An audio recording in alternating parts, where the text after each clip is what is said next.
¿Cómo está? Es un gusto saludarle como siempre desde el Palacio Legislativo de San Lázaro, desde donde estamos transmitiendo noticias del Congreso. Ya nos adentramos en el mes de abril, inicia otra semana, estamos en medio todavía de la emergencia sanitaria que está viviendo el país y gran parte del mundo. No obstante, este lunes hubo intensa actividad legislativa, reuniones de las diputadas, los diputados, luego del anuncio que el presidente de México hiciera acerca de la implementación de un plan para enfrentar la pandemia del COVID-19. Vamos de inmediato con la información. Los coordinadores parlamentarios en la Cámara de Diputados y los presidentes de la Junta de Coordinación Política, el diputado Mario Delgado, y de la mesa directiva Laura Rojas, sostuvieron una reunión virtual con el secretario de Hacienda y Crédito Público, Arturo Herrera. En este encuentro, analizaron los impactos económicos que tendrá en nuestro país la crisis por el COVID-19, así como las medidas anunciadas ayer por el titular del Ejecutivo Federal. De ello dio cuenta el diputado Mario Delgado a través de su cuenta de Twitter. Informó sobre esta reunión. El diputado informó en este espacio de redes sociales que se habló de las medidas propuestas, como destinar, por ejemplo, 25,000 millones de pesos en créditos de apoyo para el sector formal e informal, así como las coberturas petroleras que amparan las finanzas públicas ante la caída de los precios del petróleo. Por medio de una videoconferencia también, la diputada Laura Rojas Hernández, presidenta de la mesa directiva, informó que en esta reunión el secretario de Hacienda y los legisladores acordaron consensuar y redactar un pronunciamiento a nombre de la Cámara de Diputados con un diagnóstico y propuestas para enfrentar la contingencia por parte de esta Cámara del Poder Legislativo.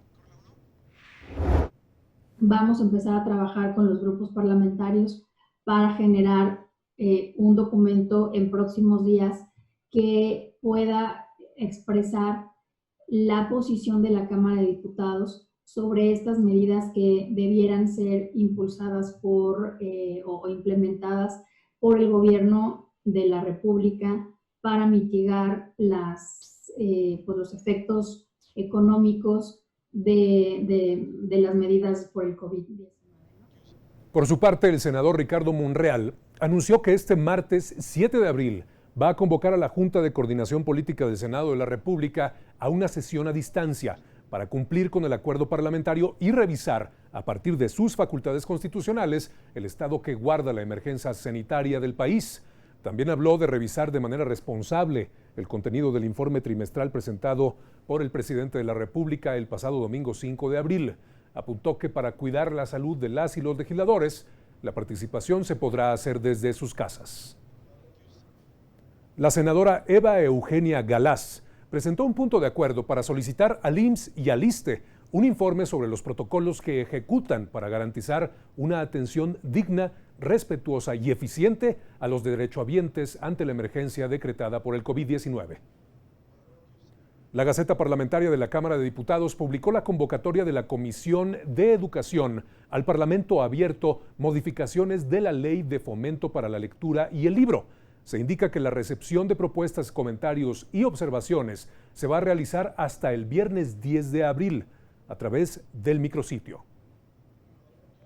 En un video conjunto, senadoras y senadores del grupo de trabajo que da seguimiento al COVID-19 informaron los acuerdos de su última reunión virtual. Mira.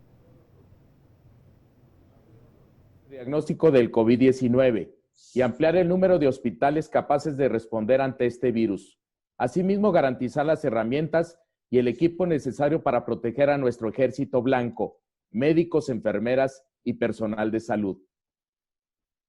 Que la Secretaría de Salud nos dé un reporte detallado sobre las capacidades institucionales, hospitalarias, humanas, materiales y financieras para atender esta crisis, así como la Secretaría de Hacienda y el INSABI nos dé un reporte detallado del proceso de licitación. Suspender, no cancelar la presentación de la Declaración Fiscal 2019 y agilizar la devolución del pago de IVA. Promulgar una ley de emergencia que sirva de marco jurídico para enfrentar la crisis. Los estados tienen que recibir recursos extras para esta lucha. También proponemos entregar un bono económico para las y los trabajadores del sector salud. Así podrán apoyar mejor a su familia en lo que ellos lideran la lucha contra esta pandemia.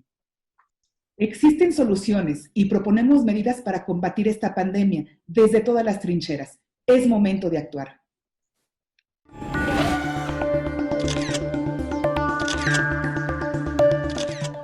vea, en el marco del informe de actividades del Gobierno de México, el presidente Andrés Manuel López Obrador reiteró esta mañana en conferencia de prensa el plan para el bienestar y el empleo que se impulsará en los próximos 9 meses para mitigar los impactos a la economía por la pandemia del COVID-19. 22 millones de beneficiarios de programas sociales. Son 2 millones de nuevos empleos. Se van a dar créditos del ISSSTE alrededor de 600,000 trabajadores. Y luego de este mensaje, la presidenta de la Cámara de Diputados, Laura Angélica Rojas Hernández, hizo un llamado al Ejecutivo Federal para que escuche las voces de todos los sectores que solicitan apoyo para enfrentar la crisis económica que se avecina, derivada, como usted ya lo sabe, del COVID-19. México necesita de todos, sin colores y unidos para salir adelante. Se necesita humildad, unidad y voluntad de construir entre todos un verdadero plan de alivio nacional que salve a millones del desempleo y la pobreza. Hace unas semanas, los coordinadores de los grupos parlamentarios y yo nos reunimos con el presidente de la República y nos comprometimos a continuar el diálogo. Hoy es momento de retomarlo y construir entre todos las soluciones para salvar a nuestro país.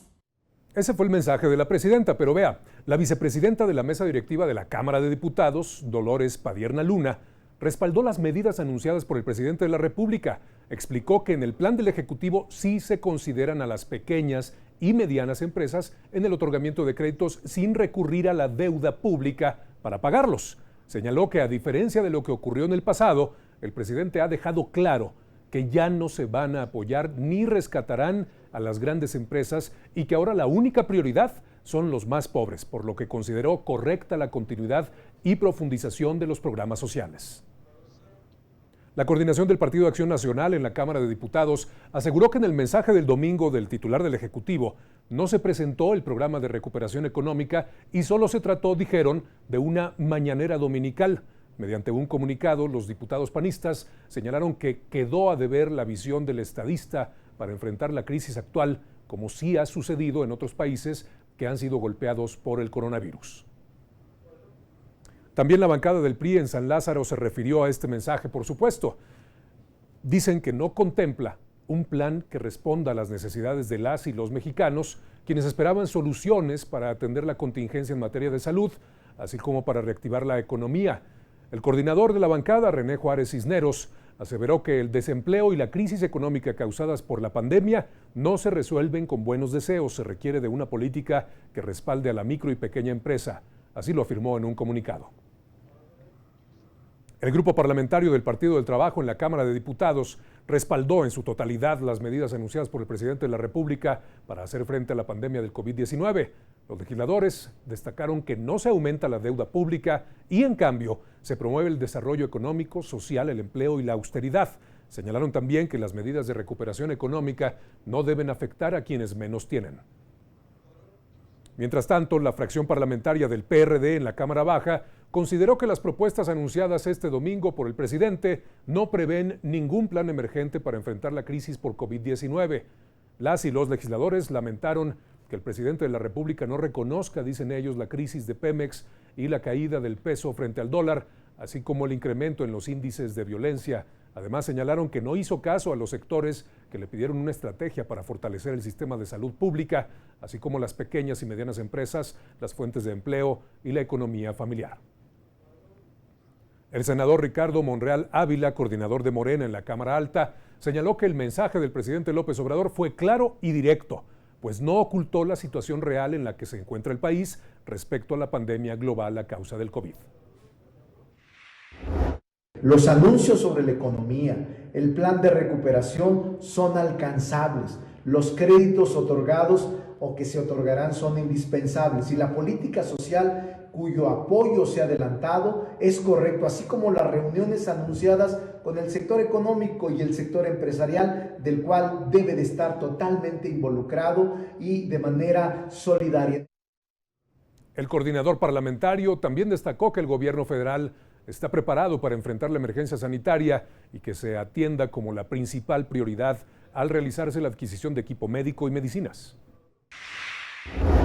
No se está improvisando nada ni a nadie. Se está preparando para el momento álgido del contagio por coronavirus y enfrentarlo con toda la fuerza del Estado, pero sobre todo en su convocatoria, con toda la comunidad unida en un solo propósito: erradicar la amenaza que este mal representa. En otro frente, el grupo parlamentario del PRI en la Cámara de Senadores, a través de su coordinador, el senador Miguel Ángel Osorio Chong, informó que además de pedir a las familias y los trabajadores quedarse en sus hogares, se deben impulsar incentivos económicos que protejan las fuentes de empleo. Nos gustaría mucho escuchar cuándo van a llegar los ventiladores, cómo está su distribución, en qué hospitales. Nos gustaría mucho saber que los insumos que se requieren en cada hospital se estén ya comprando y puedan llegar oportunamente. Necesitamos darles a las empresas incentivos para que no los corran, para que no pierdan su empleo.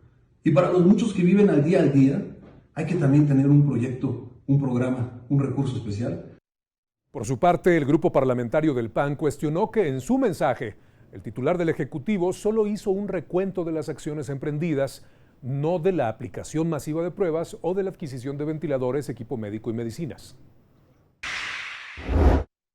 Ni una palabra incentivos fiscales, pruebas tributarias, ni programas contracíclicos. Se apuesta a hacer más de lo mismo, pero recargado.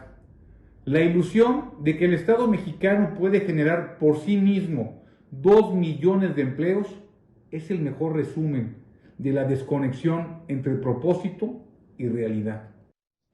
Mire, esto es importante. El Consejo Coordinador Empresarial emitió un comunicado que señala la importancia de la unidad y responsabilidad ante el impacto de la pandemia COVID-19 en México.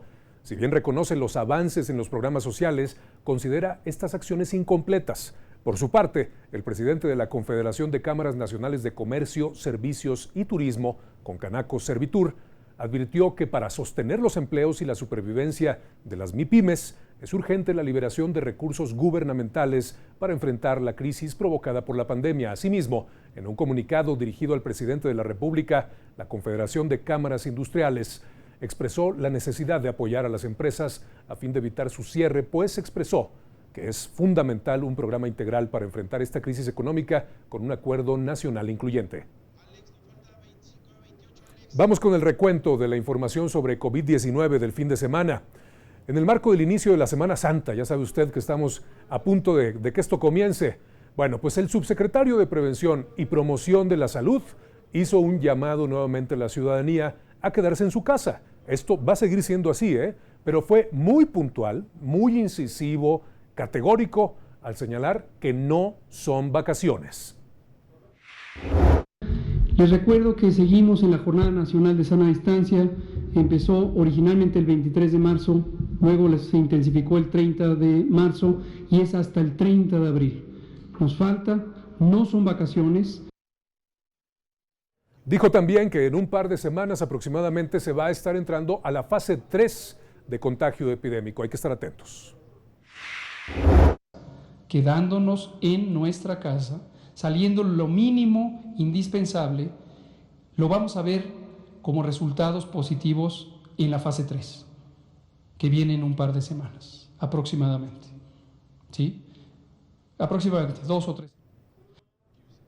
Es de mencionar que este lunes la Secretaría de Relaciones Exteriores informó que despegó hacia Shanghái, en el misionero de paz, así le pusieron, personal de esta Secretaría de Relaciones Exteriores que va a traer a nuestro país equipo médico adquirido por el gobierno mexicano. El Instituto Nacional de Transparencia, Acceso a la Información y Protección de Datos Personales, el INAI, hizo un llamado a las autoridades de salud pública y privadas a evitar dar a conocer los datos personales de los pacientes diagnosticados con COVID-19. Esto puede ser grave y atentatorio. El instituto señala que darlos a conocer pues pone en riesgo la privacidad y puede ser también motivo de discriminación. Por su parte, la Comisión Nacional de los Derechos Humanos, en el mismo sentido, exhortó a los 3 órdenes de gobierno a tomar en cuenta las consideraciones de la Organización Mundial de la Salud para que la atención de la pandemia COVID-19 se realice con perspectiva de género y con respeto a los derechos humanos. El organismo pide también garantizar a la población la permanencia en el trabajo y acceso a sus derechos laborales. La Bolsa Mexicana de Valores, cerró este lunes con una ganancia de 3.95%, que ante el marco internacional es muy buena noticia. En Wall Street, por su parte, los 3 principales indicadores cerraron de la siguiente manera: el Dow Jones con 7.73%, el Nasdaq con 7.33% y el Standard & Poor's 500 con 7.03%. Por su parte, el tipo de cambio interbancario cerró este lunes en 24 pesos con 78 centavos por dólar, con una ganancia de 0.18% respecto al cierre del viernes pasado, así lo informó el Banco de México. Y con información de Petróleos Mexicanos, la mezcla mexicana cotizó este lunes en $18 con 66 centavos por barril. Vamos a otra información. Con medidas sanitarias por el coronavirus, el Congreso del Estado de San Luis Potosí convocó a sesión ordinaria y aprobó con 18 votos a favor, 1 abstención y 4 votos en contra la reforma al artículo de la Carta Magna, en la que se elevan a rango constitucional los programas sociales del gobierno federal.